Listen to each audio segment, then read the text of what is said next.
बहन की शादी को 6 साल हो गए हैं। मैं कभी उसके घर नहीं गया। ईद शब रात कभी भी अब्बू या अम्मी जाते हैं। मेरी बीवी एक दिन मुझे कहने लगी, आपकी बहन जब भी आती है उसके बच्चे घर का हाल बिगाड़ कर रख देते हैं, खर्च डबल हो जाता है। और तुम्हारी माँ हमसे छुप छुपा कर कभी उसको साबुन की पेटी देती है, कभी कपड़े, कभी सर्फ के डब्बे, और कभी कभी तो चावल का थैला भर देती है। अपनी माँ को बोलो ये हमारा घर है, कोई खैरात सेंटर नहीं। मुझे बहुत गुस्सा आया। मैं मुश्किल से खर्च पूरा कर रहा हूँ और माँ सब कुछ बहन को दे देती है। बहन एक दिन घर आई हुई थी। उसके बेटे ने टीवी का रिमोट तोड़ दिया। मैं माँ से गुस्से में कह रहा था, माँ बहन को बोलो यहाँ ईद पे आया करे बस, और ये जो आप साबुन, सर्फ और चावल का थैला भर कर देती हैं ना, इसको बंद करें सब। माँ चुप रही, लेकिन बहन ने सारी बातें सुन ली थी। मेरी बहन कुछ ना बोली। 4 बज रहे थे। अपने बच्चों को तैयार किया और कहने लगी, भाई मुझे बस स्टॉप तक छोड़ाओ। मैंने झूठे मुंह कहा, रह लेती कुछ दिन, लेकिन वो मुस्कुराई, नहीं भाई, बच्चों की छुट्टियां खत्म होने वाली हैं। फिर जब हम दोनों भाइयों में ज़मीन का बंटवारा हो रहा था तो मैंने साफ इनकार किया, भाई मैं अपनी ज़मीन से बहन को हिस्सा नहीं दूंगा। बहन सामने बैठी थी, वो खामोश थी, कुछ ना बोली।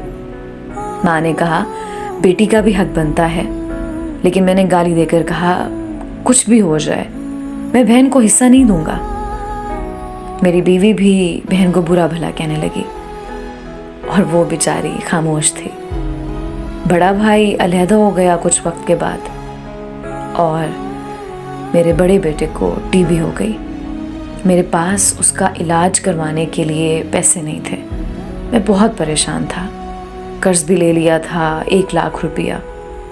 भूख सर पर थी। मैं बहुत परेशान था। कमरे में अकेला बैठा था, शायद रो रहा था अपने हालात पे। उस वक्त वही बहन घर आ गई। मैंने गुस्से से बोला, अब ये आ गई है मनहूस। मैंने बीवी को कहा, कुछ तैयार करो बहन के लिए। बीवी मेरे पास आई, कोई ज़रूरत नहीं गोश्त या बिरयानी पकाने की इसके लिए। फिर 1 घंटे बाद वो मेरे पास आई। भाई परेशान हो? बहन ने मेरे सर पे हाथ फेरा, बड़ी बहन हो तुम्हारी, गोद में खेलते रहे हो, अब देखो मुझसे भी बड़े लगते हो। फिर मेरे करीब हुई, अपने पर्स से सोने के कंगन निकाले, मेरे हाथ में रखे, आहिस्ता से बोली, पागल तू ऐਵੇਂ ही परेशान होता है। बच्चे स्कूल थे, मैंने सोचा दौड़ते दौड़ते भाई से मिलाऊं, ये कंगन बेचकर अपना खर्च कर, बेटे का इलाज करवा, शक्ल तो देख, जरा क्या हालत बना रखी है तूने अपनी। मैं खामोश था, बहन की तरफ देखे जा रहा था। वो आहिस्ता से बोली, किसी को ना बताना कंगन के बारे में, तुमको मेरी कसम है। मेरे माथे पे बूसा किया और 1000 रुपया मुझे दे दिया, जो 150 के नोट थे। शायद वो उसकी जमा पूंजी थी। मेरी जेब में डालकर बोली, बच्चों को गोश्त ला देना, परेशान ना हुआ कर।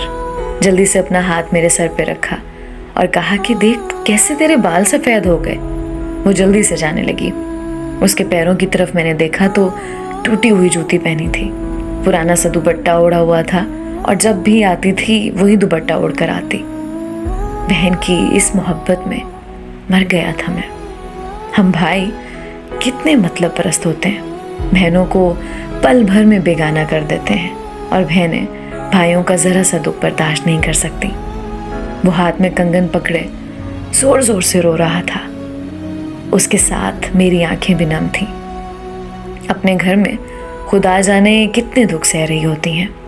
कुछ लम्हे बहनों के पास बैठकर हाल चाल पूछ लिया करें, शायद उनके चेहरे पे कुछ लम्हों के लिए एक सुकून सा आ जाए। बहनें माँ का रूप होती हैं।